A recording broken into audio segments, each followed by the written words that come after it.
ഇന്ന് തന്നെ ഡൗൺലോഡ് ചെയ്യൂ. കാണൂ നിങ്ങളുടെ ഫേവറേറ്റ് ഷോസ്.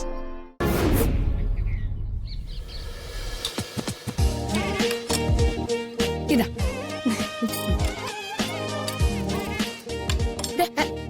കഴിക്കില്ല.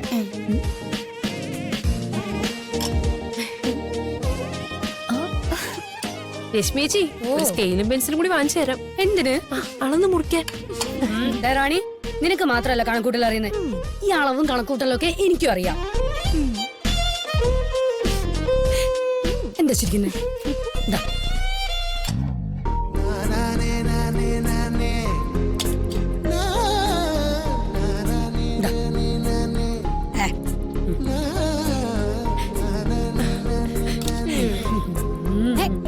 ഇത്രയും വലുതോ? ആ, എനിക്ക് വലുതാ.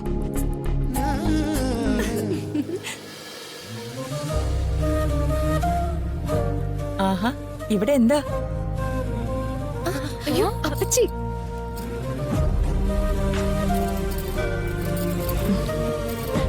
ആഹാ, അപ്പച്ചി നല്ല സമയത്താണല്ലോ ഞങ്ങള് വന്നത്. രശ്മിജി അപ്പച്ചിക്ക് എടുത്തു കൊടുക്ക്.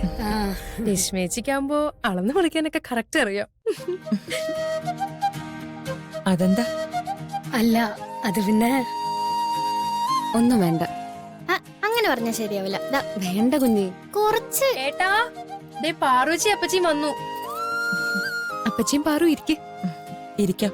അതിനു മുൻപ് ശങ്കരേട്ടനെ എനിക്കൊന്ന് കാണണം. ആളിവിടെ ഉണ്ടോ അതോ പൂസാവാൻ വേണ്ടി പുറത്തേക്ക് പോയോ? അച്ഛനകത്തുണ്ട്.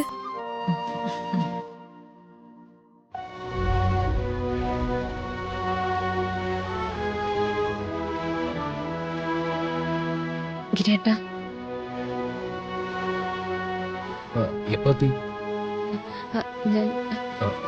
അപ്പച്ചി മോളെ, നീ എന്താ ഇവർക്ക് ചായ കൊടുക്കാത്ത? ചായ എടുക്കും. ഞങ്ങൾക്കൊന്നും വേണ്ട മോനെ, ഞങ്ങൾ ഇപ്പൊ തന്നെ ഇറങ്ങുവാ. വന്ന ഉടനെ തന്നെ അങ്ങ് ഇറങ്ങുവാണോ? ശരിക്കും ഇവളുടെ കുറച്ച് കല്യാണ തുണികൾ തയ്പ്പിക്കാനുണ്ടായിരുന്നു. അതിനുവേണ്ടി വന്നതാ. അപ്പോ രത്നയും പിള്ളേരും ഇവളുടെ കൂടെ വേണമെന്ന് ഇവൾക്ക് ഒരേ നിർബന്ധം. അങ്ങനെ ഇവരെ വിളിക്കാൻ വേണ്ടി ഇങ്ങോട്ട് കയറിയതാ. അതിന്റെ കൂടെ കല്യാണവും ക്ഷണിക്കാന്ന് കരുതി.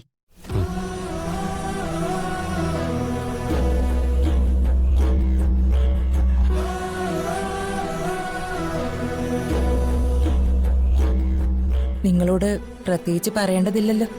ജൂൺ 20 ശനിയാഴ്ച പകൽ 11നും 12നും ഇടയ്ക്കാ മുഹൂർത്തം.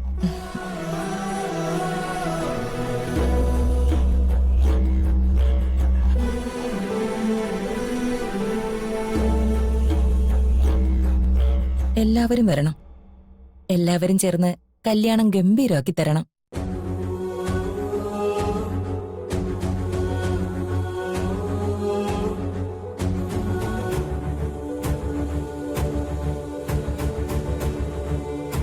നമ്മുടെ കുടുംബത്തിലെ ആദ്യത്തെ കല്യാണമല്ലേ, അത് നിങ്ങൾ വേണം മുന്നിട്ട് നിന്ന് നടത്താൻ.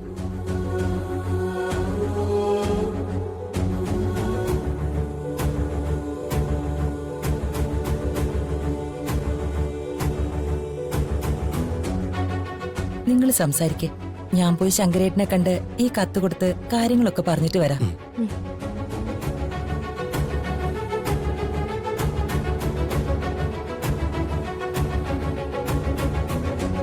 പാറുവിന്റെ കല്യാണം ഇത്ര പെട്ടെന്ന് നടക്കുന്ന ഞങ്ങൾ ആരും കരുതിയില്ല.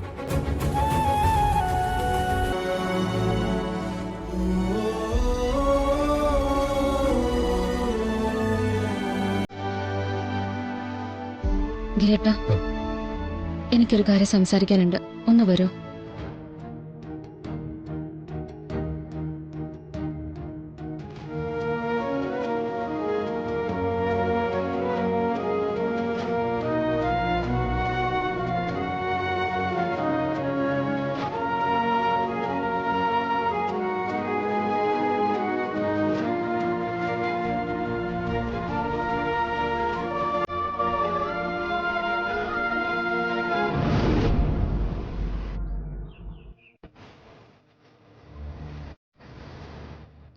ആ വരണം.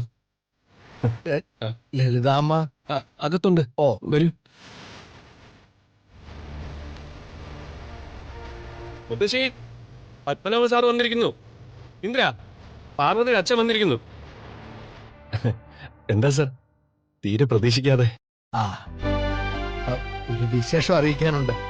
ആ എന്താ പത്മനാഭ, മോളെ എന്തുണ്ട് വിശേഷം? പറയണം. ഇരിക്കേ. ഓ, എങ്ങനെ കല്യാണത്തിന്റെ ഒരുക്കങ്ങളൊക്കെ ഭംഗിയായി നടക്കുന്നില്ലേ? ആ എല്ലാം തകൃതിയായിട്ട് നടക്കുന്നുണ്ട്. ഉം. അല്ല, അതിനിടയ്ക്കാണ് ഞാൻ ഇങ്ങോട്ട് ഓടിപ്പാഞ്ഞു വന്നത്.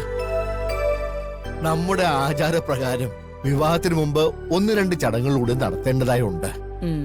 അഷ്ടലക്ഷ്മി പൂജ, ദീപോത്സവം, അങ്ങനെ ചടങ്ങുകൾ ഒത്തിരി ഉണ്ട്. അതില് അഷ്ടലക്ഷ്മി പൂജ ഞങ്ങൾ നടത്തി. ആ പൂജയ്ക്ക് ഞങ്ങളുടെ കുടുംബക്കാര് അത്ര അടുപ്പുള്ളവർ മാത്രം മതി. ഉം. ഇനി നടത്തേണ്ടത് ദീപോത്സവ. ആ ചടങ്ങിന് ഇവിടെയുള്ളവര് എല്ലാരും പങ്കെടുക്കണം. നിങ്ങളെ ആ ചടങ്ങിലേക്ക് ക്ഷണിക്കാനാണ് ഞാൻ വന്നത്. ദീപോത്സവോ? ഞാനത് കേട്ടിട്ടില്ല. ഞങ്ങളുടെ നാട്ടിലൊന്നും ആ ചടങ്ങില്ല. ഇവിടെ അങ്ങനത്തെ ഒരു ചടങ്ങൊന്നും ഇല്ല. എന്താ ഈ ദീപോത്സവം? ഞങ്ങളുടെ നാട്ടിലെ ഇത് പ്രധാനമാ. വിവാഹത്തിന് മുമ്പ് പെൺവീട്ടുകാര് ദീപോത്സവം നടത്തണം. അത് ഗംഭീര ചടങ്ങാ. ഉം.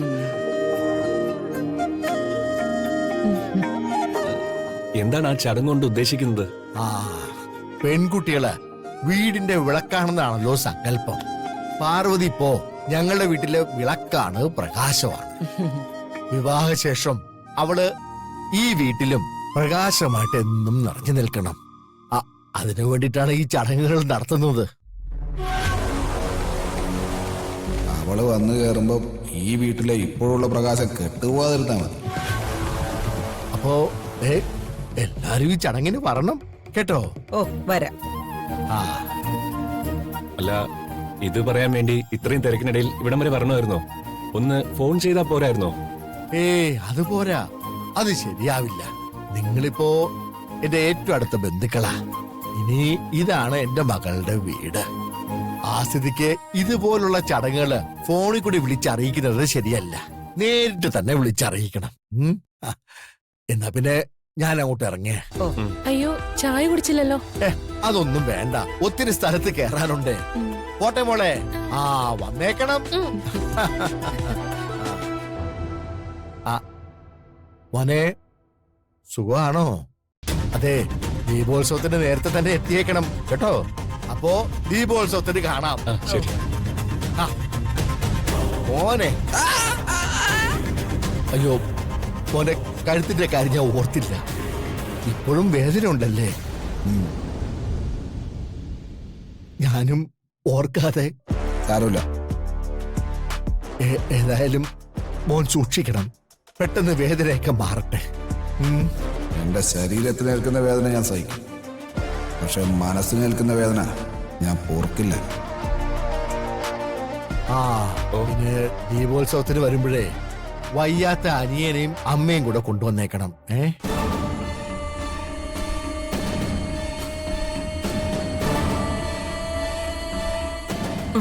കൊണ്ടുവരാം.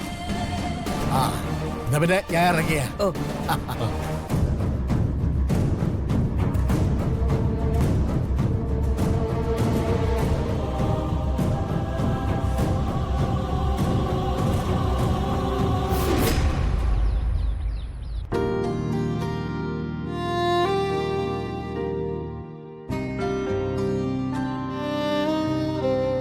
ഭാഗ്യേ വാ.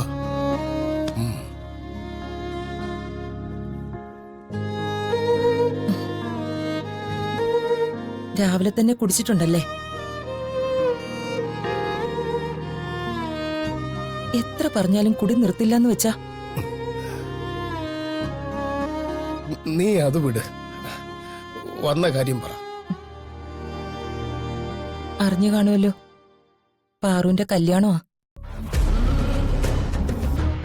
ജൂൺ 20 ശനിയാഴ്ചയാണ് കല്യാണം. 2 ദിവസം മുൻപേ ശങ്കരേട്ടൻ പിള്ളേരെയും കൂട്ടി അങ്ങോട്ട് വന്നേക്കണം.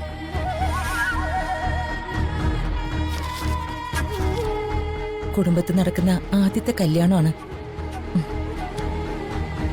കാരണവരുടെ സ്ഥാനത്ത് ശങ്കരേട്ടൻ ഉണ്ടാവണം. പിന്നെ കല്യാണ തലേന്ന് മുതൽ ഏട്ടൻ കുടിക്കരുത്. ഇല്ല ഭാഗ്യേ, ഞാൻ വരില്ല. അതെന്താ ശങ്കരേട്ട അങ്ങനെ പറയുന്നേ? അതങ്ങനെ. കാര്യം പറയൂ. അതൊക്കെ ഇപ്പൊ പറഞ്ഞിട്ടെന്താ കാര്യം? എല്ലാം കൈവിട്ടു പോയില്ലേ? എനിക്കൊന്നും മനസ്സിലാവുന്നില്ല. മനുഷ്യൻ ആഗ്രഹിക്കാനല്ലേ പറ്റൂ. അത് നടത്തി കൊടുക്കേണ്ടത് ദൈവമല്ലേ? ശങ്കരേട്ടൻ ഇതാരുടെ കാര്യമാ പറയുന്നേ? രത്നയുടെ കാര്യമാണോ? എല്ലാവരുടെ കാര്യവും ഒന്ന് തന്നെ. ഏട്ടൻ വിഷമിക്കണ്ട. രത്നയ്ക്ക് ഇനിയും നല്ല ആലോചനകൾ വരും. അവളുടെ കല്യാണം ഉടനെ തന്നെ നടക്കും. എന്തായാലും ഈ സങ്കടമൊക്കെ മാറ്റിവെച്ച് ശങ്കരേട്ടൻ പാറുവിന്റെ കല്യാണത്തിന് വരണം. ഇല്ലെങ്കിൽ എനിക്കത് വിഷമാവും.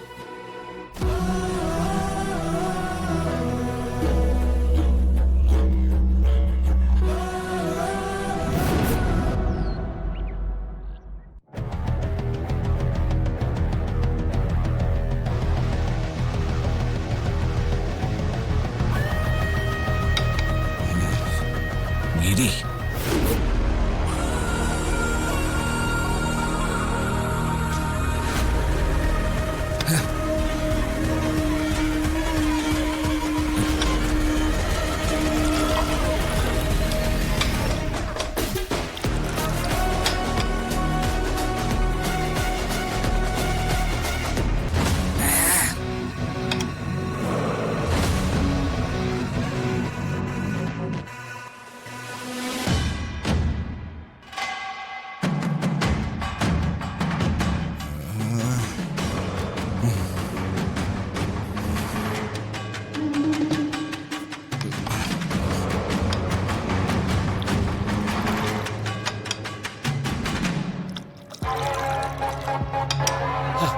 എന്ത് കുടിയാത്? പട്ടപ്പകല് നീ എന്തിനാ ഇങ്ങനെ കുടിച്ച് കയറ്റുന്നത്?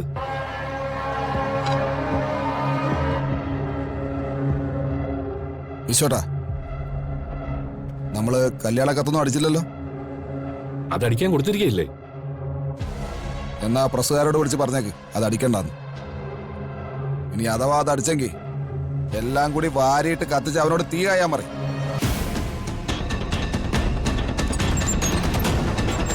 നീ ഇതെന്തൊക്കെയാടാ പറയുന്നത്? കുടിച്ചു കുടിച്ച് നിന്റെ വെളിവ് കേട്ടോ? വെളിവ് കെട്ടിട്ടൊന്നുമില്ല, നല്ലോണം വെളുത്ത് തെളിഞ്ഞു വരുവാ കാര്യങ്ങള്. നിനക്കെന്ത് പറ്റി? അബദ്ധം. അബദ്ധോ?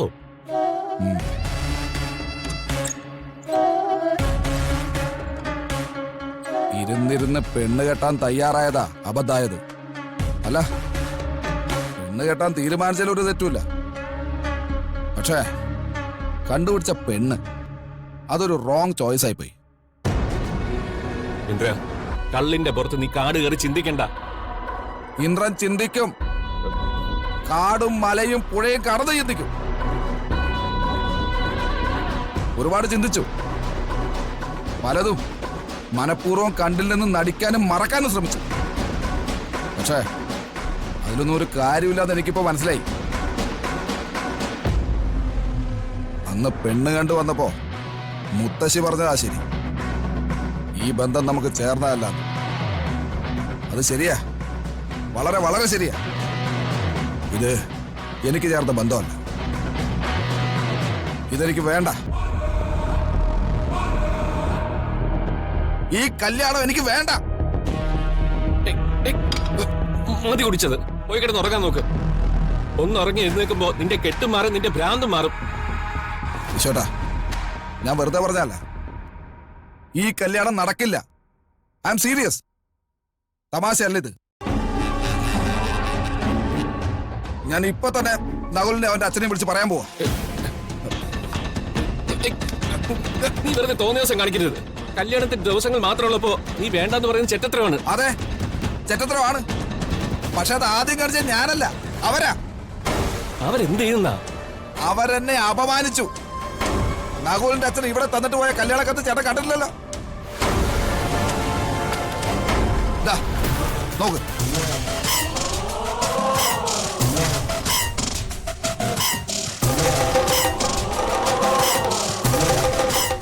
ഇതില് നിന്റെ പേര് വെട്ടിട്ട് ബിഡി. അതെ, ആ പട്ടിയുടെ പേര് തന്നെ. ഇതാരോ പേന കൊണ്ട് വെട്ടി എഴുതിയതല്ല ഇന്ദ്ര. മിക്കവാറും ആ ഗിരിയോ അവന്റെ പെങ്ങന്മാരെ ഒപ്പിച്ച പണിയായിരിക്കും. പത്മനാഭ സാർ ഇത് കണ്ടുപോലും കാണില്ല. കണ്ടെടുത്തെങ്കിൽ അദ്ദേഹം ഇത് ഇവിടെ കൊണ്ടുവരുമായിരുന്നോ? നീ ഇത് വിട്ടുകളാ. പേനയും പെൻസിലും ഉണ്ടെങ്കിൽ ആർക്കും എന്ത് എഴുതാലോ.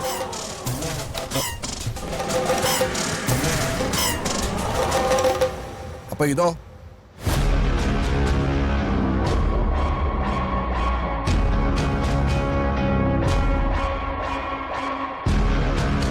ഇത് ഇന്നലത്തെ പടോ. കല്യാണത്തിന് ദിവസങ്ങൾ മാത്രമുള്ളപ്പോ കല്യാണ പെണ്ണ് അവളുടെ കാമുകന്റെ കൂടെ ഊരി ചുറ്റുന്നു.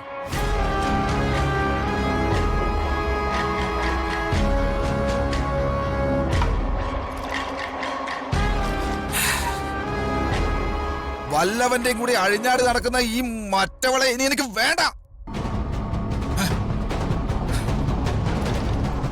ഇന്ദ്ര, ഇതൊരു വെറും കല്യാണം അല്ലാന്ന് തുടക്കത്തിൽ നിന്നോട് ഞാൻ പറഞ്ഞതാ. നീ നീലക്കൊടുവേലി എന്ന് പറഞ്ഞ് കേട്ടിട്ടുണ്ടോ? അതൊരു അത്ഭുത ചെടിയാ. അത് വീട്ടിൽ വളർത്തിയാൽ നിധി കിട്ടുമെന്നായിരുന്നു പഴമക്കാരുടെ വിശ്വാസം. പാർവതി അതേപോലൊരു നീലക്കൊടുവേലിയാണടാ. അവളെ ഈ വീട്ടിൽ മരുമകളായിട്ട് കിട്ടിയാൽ നമുക്കും കിട്ടും നിധി. പടനിലത്ത് പത്മനാഭന്റെ പൊന്നും പണവും സ്വത്തുക്കളും ചേർന്ന നിധി. അത് മാത്രം നീ ചിന്തിച്ചാ മതി. ഇന്ദ്ര, ഇത് നിന്റെ കല്യാണമല്ല, നിധിവേട്ടയാ. നിധിവേട്ട. പിന്നെ നിന്നെ ഉറക്കം കിടത്തുന്ന ഗിരിയുടെ കാര്യം, അത് നീ എനിക്ക് വിട്ടേക്ക്. ഗിരിയെ നമുക്ക് ഉറക്കാടാ. എന്നേക്കുമായിട്ട് ഉറക്കാം.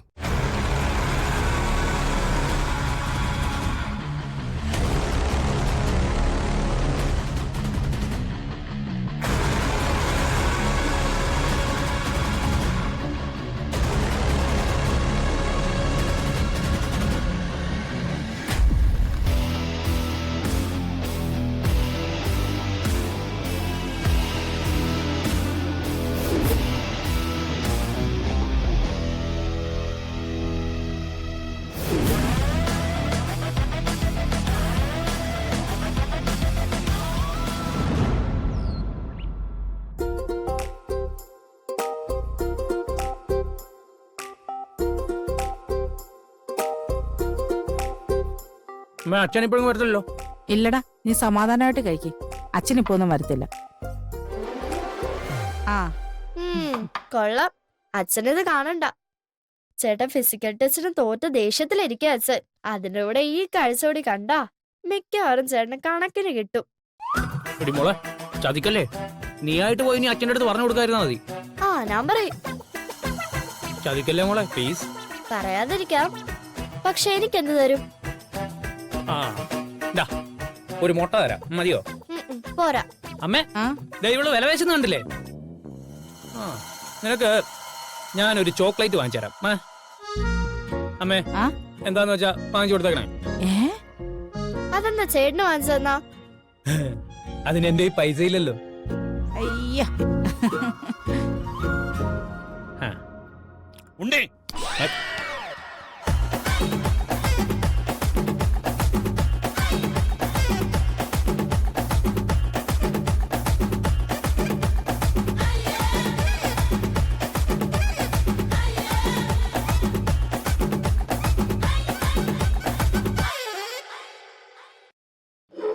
ഇവൻ ഇതൊന്നും കൊടുക്കരുത്. ഇന്നലെ ഞാൻ നിന്നോട് പറഞ്ഞല്ലേ? പറഞ്ഞു. പക്ഷേ കൊടുക്കരുതെന്ന് പറഞ്ഞാ കൊടുക്കരുത്. അവൻ വന്ന് ചോദിക്കുമ്പോ ഞാൻ പിന്നെ എന്ത് ചെയ്യും? ചോദിച്ചിട്ട് കൊടുക്കാതിരുന്ന എനിക്ക് സങ്കടമാവും. അത്രയ്ക്ക് വലിയ സങ്കടമൊന്നും വേണ്ട. ഇവന്റെ കാര്യത്തിലേ ഇനി ഒരു സഹതാപം കാണിക്കേണ്ട ആവശ്യമില്ല. ഞാൻ കഷ്ടപ്പെട്ട് പരിശീലിപ്പിച്ചിട്ടും ഫിസിക്കൽ ടെസ്റ്റ് തോറ്റവനാ ഇവൻ. വിചാരിച്ചെങ്കിലേ ഇവന് ഈസി ആയിട്ട് ആ ടെസ്റ്റ് പാസ്സാമായിരുന്നു. പക്ഷെ പട്ടാളത്തിൽ ചേരാൻ താല്പര്യമില്ലാത്തോണ്ട് ഇവൻ മനഃപൂർവ്വം ഉഴപ്പി. ഇവൻ തോൽപ്പിച്ചതേ എന്നെയാ.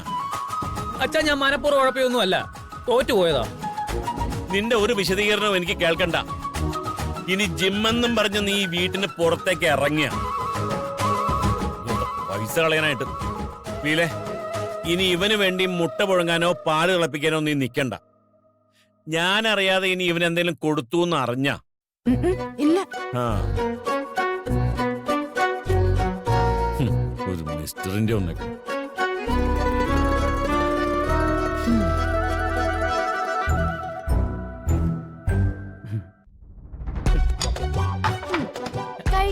തരണ്ടെന്നാ പറഞ്ഞേ. എടി തരില്ല. ഗിരിയേട്ട് ഓട്ടോ വിളിക്കാൻ പോയിട്ട് ഇതുവരെ കണ്ടില്ലല്ലോ. നമ്മൾ എന്തിനാ ഇത്ര വെപ്രാളപ്പെടുന്നേ? പാർച്ചേച്ചി ഗിരിയേട്ടനല്ലല്ലോ കല്യാണം കഴിക്കുന്നേ, ആ പെടലിയല്ലേ. അതുകൊണ്ട് നമ്മൾ ഇത്തിരി ലേറ്റ് ആയെന്ന് പറഞ്ഞ് കുഴപ്പമൊന്നുമില്ല. കുഞ്ഞി, നീ അങ്ങനെയൊന്നും പറയരുത്.